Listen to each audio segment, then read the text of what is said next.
కాసేపట్లో సిద్దిపేట జిల్లాలో సీఎం రేవంత్ రెడ్డి పర్యటించనున్నారు. 775 కోట్ల అభివృద్ధి పనులకు ప్రారంభోత్సవాలు శంకుస్థాపనలు చేయనున్నారు సీఎం.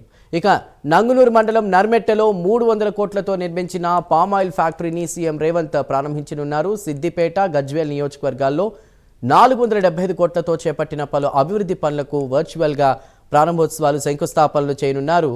ఇదే సభలో రైతులకు రైతు భరోసా నిధులు కూడా విడుదల చేయనున్నారు. ఇక పామాయిల్ ఫ్యాక్టరీలో ఏర్పాటు చేసిన రైతు మేళా ఎగ్జిబిషన్లో పాల్గొనున్నారు సీఎం. 30,000 మంది రైతులతో నర్మెట్టలో బహిరంగ సభ కూడా జరగనుంది. సీఎం పర్యటనకు 3 అంచెల భద్రతను కూడా ఏర్పాటు చేశారు. రైట్, ఇక సభ ఏర్పాట్లు, సీఎం పర్యటనకు సంబంధించిన పూర్తి వివరాలు మా ప్రతినిధి రాము అందిస్తారు. రాము. చందు, మరి కాసేపట్లో సిద్దిపేటకు సీఎం రేవంత్ రెడ్డి రానున్నారు. పలు అభివృద్ధి కార్యక్రమాల్లో అయితే పాల్గొనే పరిస్థితి అయితే ఉంది. ఈ నేపథ్యంలోనే ఇక్కడ సిద్దిపేటలోని భారీ బహిరంగ సభకు కూడా అన్ని ఏర్పాట్లు చేశారు. అయితే ఏదైతే పామాయిల్ పరిశ్రమ ఉందో దానికి 300 కోట్లతో ఏర్పాటు చేసినటువంటి పామాయిల్ పరిశ్రమను కూడా సీఎం ప్రారంభించనున్నారు. ఇదే మాదిరిగా జిల్లా జైలు కారాగారం కూడా సీఎం చేతుల మీదుగా ప్రారంభించనున్న నేపథ్యంలో అయితే ఇక్కడ భారీ బందోబస్తు, పోలీస్ శాఖ కూడా భారీ బందోబస్తు ఏర్పాటు చేశారు.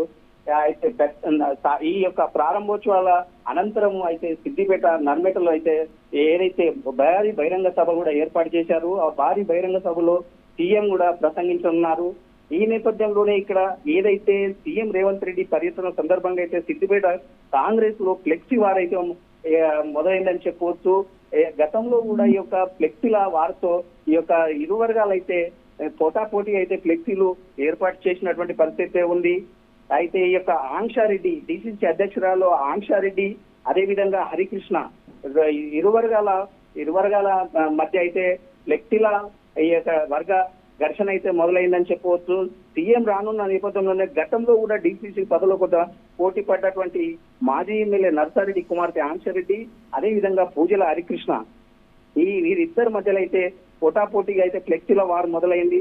డిసిసి పోస్టు కోసం అయితే ఆంక్షరెడ్డి ఇవ్వడంతో అసంతృప్తిలో ఉన్నటువంటి యొక్క కాంగ్రెస్ వర్గం సిద్దిపేటలో జిల్లాలో ఉన్నటువంటి నియోజకవర్గ ఇన్ఛార్జి ఫోటో లేకుండా ఫ్లెక్సీలు మరికొంతమంది సీనియర్ నేతల ఫ్లెక్సీలు ఏర్పాటు చేసారు. ఆ యొక్క ఫ్లెక్సీలలో సీనియర్ నేతల ఫోటో లేకపోవడంపై ఈ యొక్క ఇరు వర్గాల మధ్య అయితే ఘర్షణ వాతావరణం నేలుకునే పరిస్థితి కూడా ఉన్నట్టుగా మనకు సమాచారం అందుతుంది. ఈ నేపథ్యంలోనే సీఎం రేవంత్ రెడ్డి కూడా మరి కాసేపట్లో సిద్దిపేటకు చేరుకునేటటువంటి పరిస్థితి ఉంది. ఈ నేపథ్యం అయితే ఏదైతే భారీ బహిరంగ సభకు ముఖ్యంగా చూసుకున్నట్టయితే రైతుల సమక్షంలో ఈ యొక్క భారీ బహిరంగ సభను ఏర్పాటు చేసి అదే రైతు బంధు ఇక్కడి నుంచి విడుదల చేయనున్నట్టుగైతే మనకు తెలుస్తుంది. ఈ నేపథ్యంలో భారీ బందోబస్తు కూడా ఏర్పాటు చేసి సీఎం వచ్చేటటువంటి యొక్క సభకు అన్ని ఏర్పాట్లను పూర్తి చేసి భారీ బందోబస్తును ఏర్పాటు చేసి అయితే ఘనస్వాగతం పలికేందుకైతే కాంగ్రెస్ ఇరు వర్గాల మధ్య పోటాపోటీగా అయితే ఘనస్వాగతం పలికేందుకైతే రెడీగా ఉన్నారు. Chandu. Right Ramu, thank you.